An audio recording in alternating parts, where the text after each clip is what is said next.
سلام درنو لیدونکو، د نن ورځې تازه او مهمو خبرونو ته ښه راغلاست. ویل سوي چې د حماس د سیاسي دفتر مشر اسماعیل هنیه د جنازې مراسم به سبا پنجشنبې په ورځ د ایران په پلازمینه تهران کې ترسره کیږي او وروسته به قطر کې خاورو ته وسپارل شي. اسماعیل هنیه چې نن سهار تهران کې په خپل میلمستون کې د اسرائیلي استخباراتو الموساد لخوا شهید سو، نړیوال او سیمه ییز غبرګونونه یې راپارولي دي. په ورته وخت کې د اسرائیلو د دفاع وزیر یوب ګالنټ خبر ورکړی چې هیواد یې جګړه نه غواړي، خو د احتمالي جګړې پر وړاندې بشپړ تیاری نیولې ده. بلخوا په کراچي کې د کراچي پریس کلب مخې ته پولیسو د بلوچ یکجهتي کمیټې یو شمېر نارینه او ښځې فعالان په زوره د پولیسو په ګاډۍ کې اچولي دي او ځان سره یې بوولي دي. او بلوچ کمیټې وایي چې دا په غیر قانوني توګه نیولي دي.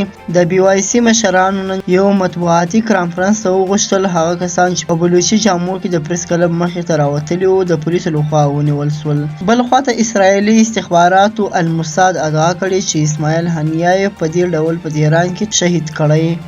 دوی ویلي دي په نوموړي NLOS ټانګزه توغندۍ هغه خو په بستر کې په ګیده ویشتلی او دویمې توغندۍ ویشتلو یې ځان یقیني کړی چې هغه ټپي هم ونه ژغورل شي. بلخوا بلوچ پاڅونوالو په ګوادر کې غونډه کېنولې وه.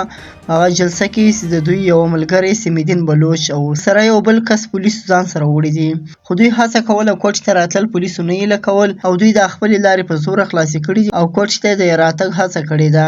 پولیس وایي چې دا غیر قانوني کار یې کړی ده او بلوچ یکجهتي کمیټې وایي چې په دې کې هیڅ غیر قانوني کار نشته، دا زموږ حق دی. دا و د نن ورځې تازه او مهم خبرونه.